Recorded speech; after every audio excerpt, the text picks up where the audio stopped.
Hey guys, welcome to another episode की शिकी। मेरा नाम अभिनीत भारद्वाज और दोस्तों इस वीडियो में हम डिस्कस करने जा रहे हैं, जैसे कि आप लोगों ने टाइटल पढ़ ही लिया होगा, दी मार्वल्स मूवी के बारे में या फिर कैप्टन मार्वल 2, जो कि फाइनल प्रोडक्ट है मार्वल का इस साल एज अ फिल्म।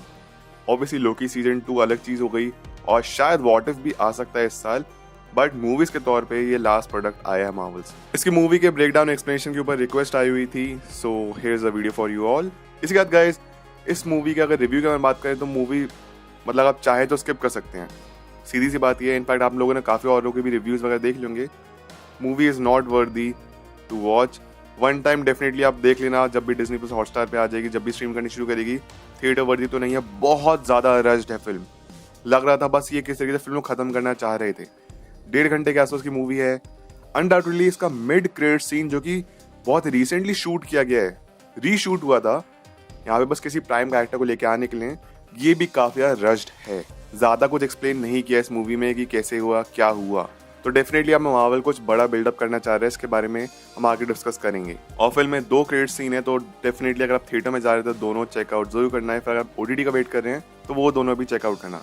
अगर हम बात करें मार्वल्स की, तो रिसेंट ईयर्स में मार्वल के प्रोजेक्ट काफी ज्यादा खराब रहे हैं एंड उन खराब की लिस्ट पे नंबर 1 पे दी मार्वल्स रहेगी। मतलब इससे वे बेटर क्वांटममेनिया थी। मतलब क्वांटममेनिया से एक्चुअली काफी ज्यादा एक्सपेक्टेशन थी। कैंग की स्टोरी, चलो एटलीस्ट उसमें कैंग तो था। उसके बाद अगर ब्लैक विडो की बात करें तो ब्लैक विडो से हम फिर भी कनेक्टेड थे। या फिर जितने भी पुअर कंटेंट आया मार्वल की तरफ से, उसमें से सबसे खराब यही मूवी रही है अभी तक। तो गाइस, ये मेरा रिव्यू था। अगर आप चाहें तो अगेन इस मूवी को और इस वीडियो को स्किप कर सकते हैं, बिकॉज इस वीडियो में अब हम डिस्कस करने जा रहे हैं दी मार्वल्स की स्टोरी के बारे में, इसका एक्सप्लेनेशन और ब्रेकडाउन। तो इसमें स्पॉयलर्स होने वाले हैं, मैं आपको स्पॉइलर वार्निंग पहले से दे रहा हूँ। आप चाहें तो वीडियो स्किप कर दीजिए, टोटली अप टू यू।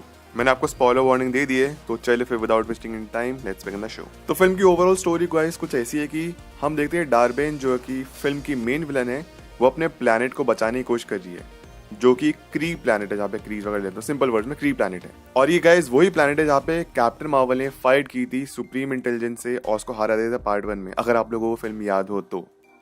और इसी की वजह से सुप्रीम इंटेलिजेंस को हराने के बाद उस प्लैनेट पे एक सिविल वॉर स्टार्ट हो गई थी। और धीरे धीरे करते करते जो इनका प्लैनेट है, क्री प्लैनेट हाला, वो डिस्ट्रॉय होने लगता है। उसका जो सन है वो भी खत्म हो रहा है, वहाँ के लोग भी मर रहे हैं, वहाँ का एटमोसफेयर अब रहने लायक नहीं है। तो जैसे कुछ क्रिप्टॉन के साथ हुआ था ना मैन ऑफ स्टील में या फिर सुपरमैन की कहानी में, सिमिलरली ये प्लैनेट भी अब धीरे धीरे वैसे खत्म हो रहा है। अब गाइस होता ये है कि डार्बिन को मिलता है एक बैंगल, जिसको फिल्म में क्वांटम बैंड भी कहा गया है। और ये जो बैंगल है कुछ वैसे ही जैसे कमाला खान के पास बैंगल है, तो वैसे कुछ ये भी दिखता है बैंगल। और यही एक इम्पॉर्टेंट प्लॉट पॉइंट प्ले करता है इस एंटायर मूवी में और आने वाले प्रोजेक्ट्स में भी, क्वांटम बैंड या फिर वो बैंगल। और ये जो बैंड है ना, क्वांटम बैंड, ये जो भी इंसान पहन रहा है उससे अकॉर्डिंग काम करता है। मतलब अगर अच्छा इंसान पहन रहा है तो अच्छे काम भी करेगा। बेसिकली उसकी पावर्स काफ़ी ज़्यादा हो जाएंगी और वो इंसान के ऊपर डिपेंड करते हैं कि उन पावर्स को किस तरीके से इस्तेमाल करना चाहता है। एंड सिंस ये डार्बिन के पास है, जो कि फिल्म की मेन विलन है, वो बहुत ज़्यादा ताकतवर हो चुकी है, तो वो क्वांटम जोन से काफ़ी ज़्यादा एनर्जी पे एब्जॉर्ब कर सकती है थ्रू दैट क्वांटम बैंड। और डार्बिन अब उसके थ्रू क्वांटम जंप कर सकती हैं। बेसिकली वो अलग अलग टाइमलाइंस में, अलग अलग यूनिवर्स में, जैसे कि हमने देखा है पहले भी, वैसा करने लगती है। और ये सब निक फ्यूरी नोटिस भी करता है अपने सेबर स्पेस स्टेशन से। सिंपल वर्ड्स में, वो जो अब डार्बिन के पास जो क्वांटम बैंड है, उसके थ्रू वो वार्म होल्स ओपन कर सकती है, जिसके थ्रू वो कहीं पे भी ट्रैवल कर सकती है, जिसकी वजह से ना ग्लिच होने लगता है पूरी यूनिवर्स में। और इतने में हम ये देखते हैं कि मोनिका रैम्बो भी और कैप्टन मार्वल भी, वो जो जंप पॉइंट्स होते हैं ना, जो वार्म होल जब खुलता है, उनसे इंटरेक्ट कर रहे होते हैं। उसी दौरान कमाला खान भी देखती है कि उसका बैंगल वो ग्लो कर रहा है, उसका टच कर दिया, यहीं से पूरा मसला शुरू होता है। जैसे वो अपनी पावर्स का इस्तेमाल करते हैं, वो एक दूसरे की जगह स्वैप होने लगते हैं। तो पूरी फिल्म में हम यही देखते हैं कि अगर कोई 2 कैरेक्टर अपनी एक साथ पावर्स का इस्तेमाल कर रहे हैं तो वे एक दूसरे की जगह पहुंच जाएंगे, स्वैप हो जाएंगे। जैसे हमने कमाला खान का देखा था, और फिल्म की शुरुआत भी कहीं वहीं से ही होती है, जहाँ पे हम देखते हैं कमाला खान पहुंच गए कहीं और उसकी जगह आ चुके हैं Brie Larson, Captain Marvel. Dar Benn, Kree और जो उसकी पूरी आर्मी है, वो यहाँ पे कैप्टन मार्वल से काफी ज्यादा नफरत करती है, बिकॉज उनका ऐसा मानना है कि अगर कैप्टन मार्वल सुप्रीम इंटेलिजेंस को खत्म नहीं करती तो शायद उनका प्लैनेट आज भी जिंदा होता। तो ये रीजन है कि डार्बिन हेट करती है कैप्टन मार्वल को, और जितने भी लोग कैप्टन मार्वल से एसोसिएटेड हैं उन सबको हेट करती है। ऑन दी अदर हैंड अगर हम डार्बिन की बात करें तो बेसिकली डार्बिन अब ये कर रही है, वो अलग अलग जगह जाके, अलग अलग यूनिवर्स में, अलग अलग प्लैनेट्स में जाके डिफरेंट टाइप्स ऑफ रिसोर्सेज को कलेक्ट कर रही है, ताकि वो अपने प्लैनेट में वापस जाए और रिसोर्सेज के थ्रू अपने प्लैनेट को, क्री प्लैनेट को, पे हाला को बचा ले।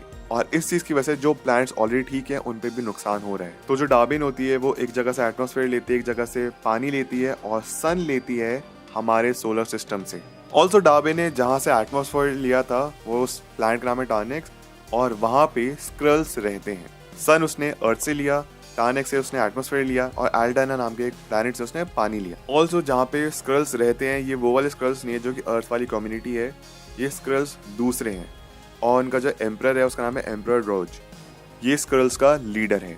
अभी जितने भी प्लैनेट्स पे यहाँ पे डार्विन गई है वो बेसिकली डिस्ट्रॉय हो रहे हैं और वहाँ के लोग ही खत्म हो रहे हैं, बिकॉज कहीं से एटमॉस्फेयर चुरा है, कहीं से पानी, एंड ऑब्वियसली अपने सोलर सिस्टम से सन।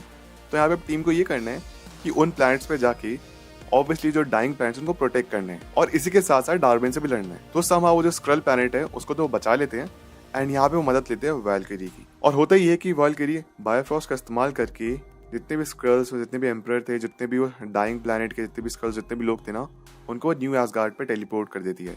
ऑल्सो अगर हम एम्परर की बात करें जो कि स्क्रल का लीडर है एम्परर, उसका एक पोता भी है ग्रैंडसन, और कॉमिक्स में उसका नाम है टेडी एलमेन और हल्कलिंग। तो बेसिकली अब सिंस स्क्रल्स, एम्परर और उसका पोता अब अर्थ पे आ चुके हैं, तो यहाँ पे भी एक ऑब्वियसली हमको हिंट मिली है कि यंग एवेंजर्स का पार्ट बनने वाला है टेडी एलमेन, हल्कलिंग या फिर एम्परर का ग्रैंडसन। ऑल्सो शायद यहाँ पे हमको फिल्म में हिंट मिलती है कैल डेनवर्स और वैल्किरी एक रिलेशनशिप में है। अब बात करते हैं गाइस नेक्स्ट प्लैनेट के बारे में जो कि है एलार्डना। अगर आप लोग याद तो थोड़ा बहुत यहाँ पे इनको इन्फॉर्मेशन मिली थी कि जो दी मार्वल्स मूवी होने वाली है वो थोड़ी सी म्यूजिकल होने वाली है। तो जो एलार्डना प्लैनेट है ना ये कम्प्लीटली म्यूजिकल है।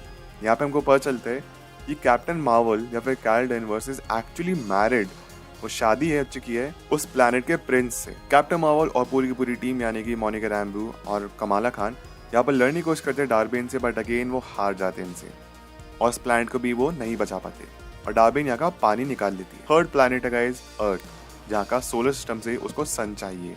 तो बेसिकली जो फाइनल फाइट है वो हमारे एटमॉस्फेयर में है, हमारी अर्थ के बाहर ही है फाइट, जहाँ पे वो सन को लेने के लिए आई है। आइए गाइस हम ये भी देखते हैं जो सेबर स्पेस स्टेशन है ना वो भी माल फंक्शन करना शुरू करता है, वो भी खराब होना शुरू कर देता है। तो निक फ्यूरी को और बाकी जितने भी टीम मेंबर्स है उनको फोर्सफुली उस स्पेस स्टेशन से निकल के अर्थ पहुंचना पड़ता है। और सिंस उनके पास लाइफ सेविंग स्पेस पॉड्स बहुत कम थे तो यहाँ पे गूज और बाकी जितनी भी बिल्लियां थी, जितनी भी किटन्स थी, उनकी मदद लेते हैं सेफली अर्थ पे आने के लिए। ये काफी वियर्ड सीन था। अब फिल्म के एंड में गाइस हम ये देखते हैं कि समहाउ डार्बिन को कमाला खान का जो बैंड है क्वांटम बैंड वो भी उसको मिल जाता है। तो दोनों के दोनों जो बैंगल्स है अब उसके पास आ चुके हैं। तो बेसिकली अब पर्पस ये है कि डार्बिन उन दोनों बैंगल्स का इस्तेमाल करके जो हमारा सन है, अर्थ का जो सन है, उसकी पावर का इस्तेमाल करके जो डाइंग प्लैनेट का सन यानी कि हाला या फिर क्री प्लैनेट का, वहां पे जाके उसको रिवाइव करेगी। हमारे सन की पावर का इस्तेमाल करके अपने सन जो कि क्री प्लैनेट का है उसके सन को रिस्टार्ट करेगी। लेकिन मोनिका रैम्बो यहाँ पे आइडिया देती है, वो कहती है कि तुमको बैंगल्स की जरूरत नहीं है। इनफैक्ट जो कैल डेनवर्स है यानी कि जो कैप्टन मार्वल है उसकी पावर सफिशिएंट है तुम्हारे सन को रिवाइव करने के लिए। तुमको जरूरत नहीं है हमारे अर्थ के सन को डिस्ट्रॉय करने की या फिर इसकी पावर लेने की।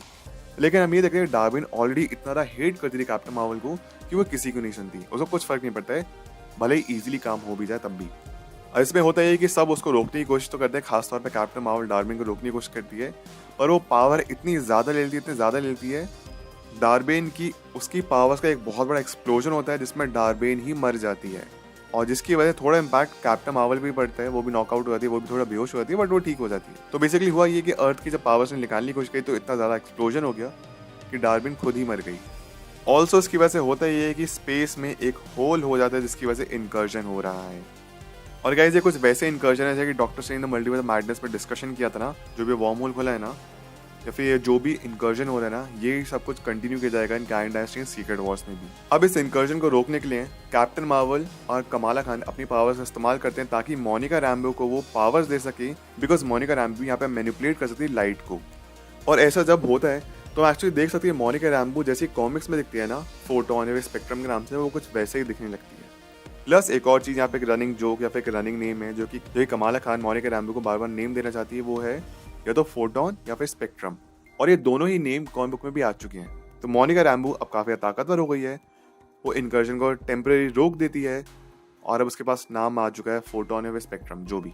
अब होता ये कि इस इनकर्जन को रोकने में कैप्टन मार्वल और मोनिका रैम्बो ने जो अपनी हेल्प ली थी, मोनिका रैम्बो एक्चुअली उस इनकर्जन को रोक रहे होते हैं तो वो एक दूसरे यूनिवर्स में पहुंच जाती है, एक ऑल्टरनेट यूनिवर्स में पहुंच जाती है। और यहाँ पे कैप्टन मार्वल, निक फ्यूरी को सबको लगता है कि शायद अब मोनिका रैम्बो कभी वापस नहीं आएगी, शी इज़ नो मोर। लेकिन हम देखते हैं कि मोनिका रैम्बो अभी भी जिंदा है और दूसरी यूनिवर्स में पहुंच चुकी है, इसके बारे में आगे डिस्कस करेंगे। वहीं पर आगे हम ये देखते हैं कैरल डानवर्स फाइनली पहुंचती है हैला और जो उनका सन था ना उसको रीस्टार्ट करती है अपनी पावर्स के थ्रू, जो कि इजीली हो सकता है पहले भी बिना दाबेन के मरे। गाइस फिल्म के एंड की तरफ हमने एक्चुअली देखते हैं केट बिशप जाके मिलती है कमाला खान से, जो कि उसका वेट कर रही थी। वो पहले से एक्सपेक्ट कर रही थी केट बिशप उसके पास आने वाली है। कमाला खान यहाँ पे अपने आप को थोड़ा निक फ्यूरी जैसे दिखाने की कोशिश करती है। वो ये कहती है कि जितने भी यंग एवेंजर्स का है वो उनको एक साथ इकट्ठा कर दिया, including Kate Bishop. And Kate Bishop कहती है मैं 23 की हूँ, मैं बच्ची नहीं हूँ यहाँ पे। एनीवे सो कमाला खान यहाँ पे कैसी लैंग का भी नाम लेती है। केट बिशप तो ऑलरेडी आ चुकी है, तो बेसिकली यहाँ पे यंग एवेंजर्स का बिल्डअप हुआ है। और ये ना कुछ वैसे जैसे टोनी स्टार्क के सामने निक फ्यूरी गया था, उसने एवेंजर्स इनिशिएटिव का नाम लिया था, उसी का यहाँ पे रेफरेंस लेके इस सीन को बनाया गया है। और गाइस काफ़ी जल्दी हमको एक यंग एवेंजर्स की मूवी मिलने वाली है, फिर हो सकता है यंग एवेंजर्स हमको सीक्रेट वॉर्स में देखने में मिले। आई जस्ट होप कि उसको क्रिंज ना बना दे वो। अब बात करते हैं गाइस फिल्म के मिड क्रेडिट सीन के बारे में। गाइस जो मिड क्रेडिट सीन है वो वहीं से पिक होता है जहाँ पे हमने ये देखा बेसिकली मोनिका रैम्बो जिस ऑल्टरनेट यूनिवर्स से पहुंच गई थी, वहाँ को उसने इनकर्जन वो जो वॉर्म होल था उसने बंद कर दिया है, बट वो हॉस्पिटल में उठती है। वो मतलब काफ़ी थक गई थी, फिर नॉकआउट हो गई थी इस चीज़ में। जब वो उठती है तो देखती है कि उसकी जो मॉम है मारिया वो जिंदा है और वो उसको मॉम बोलने लगती है। बट ऑब्वियसली बात है वो उसकी मॉम नहीं थी, वो मे बी उस यूनिवर्स की कैप्टन मार्वल, जो काफ़ी कंफ्यूज है कि मुझे मॉम क्यों बुला रही है। तभी गाइस हम देखते हैं बीस्ट को फ्रॉम द एक्समैन यूनिवर्स। तो हुआ ये है कि शायद जो MCU का एक्समैन यूनिवर्स है ना, वहाँ पे पहुँच चुकी है मोनिका रैम्बो और वहीं पे वो हॉस्पिटलाइज हो गई थी उस यूनिवर्स में। वहीं पे हम बीस्ट को देखते हैं, वहीं पे चार्ल्स एक्जेवियर का भी नाम लिया जाता है। प्लस वो हॉस्पिटल नहीं है, वो वही जगह है जहाँ पे एक्समैन रहते हैं, जो उनका घर है ना चार्ल्स एक्जेवियर का, जो नीचे की लैब है वो जगह है। अब मारिया रैम्बो यहाँ पे एग्जैक्टली कैप्टन मार्वल है या फिर बाइनरी है। बाइनरी भी एक सुपर हीरो कैरेक्टर है मार्वल कॉमिक्स का, तो बाइनरी है फिर कैप्टन मार्वल है, तो कहने आने वाला टाइम ही बताएगा। अब गाइस जो पोस्ट क्रेडिट सीन है ना मूवी को, एग्जैक्टली पोस्ट क्रेडिट सीन नहीं है, बस हम यहाँ पे आवाज़ सुनते हैं मियाओ की और कुछ वो खा रही हैं। बेसिकली जो जितने भी किटन्स हैं वो यहाँ पे कुछ खा रही हैं, बस यही है पोस्ट क्रेडिट सीन। और गाइस यहीं पे फिल्म खत्म हो जाती है। अब चाहे तो जो पोस्ट क्रेडिट सीन है या फिर जो सेकंड क्रेडिट सीन है उसको चाहे स्किप कर सकते हैं, कुछ भी नहीं है वो। तो गाइस ये थी आज की वीडियो, ये था आज के episode. I hope you enjoyed. आपके जो भी कोई थॉट्स है इस वीडियो से रिलेटेड या फिर इस फिल्म से रिलेटेड, ये जाके मुझे प्लीज़ कॉमेंट्स आके ज़रूर बताइए। एंड ये भी बताइए क्या आप लोग दी मार्वल्स के लिए एक्साइटेड हैं, थिएटर में आपने देखने वाले हैं, पर अगर आप लोगों ने देख लिए तो आपका क्या रिव्यू है, आपको कैसी लगी, जो भी आपके थॉट्स हैं ना मुझे प्लीज़ कमेंट्स में जाके ज़रूर बताना। और अगर आप सब मेरे साथ इंस्टाग्राम या ट्विटर पर जुड़ना चाहते हैं, लिंक आपको डिस्क्रिप्शन बॉक्स में मिल जाएगी, नहीं तो मेरा यूज़र नेम आप लोग अपने स्क्रीन पे देख ही सकते होंगे। मिलता है आप सभी से अगली वीडियो में, अपना ख्याल रखें and always remember you all are super heroes. Life में अच्छा करिए। Thank you so much, take care, bye.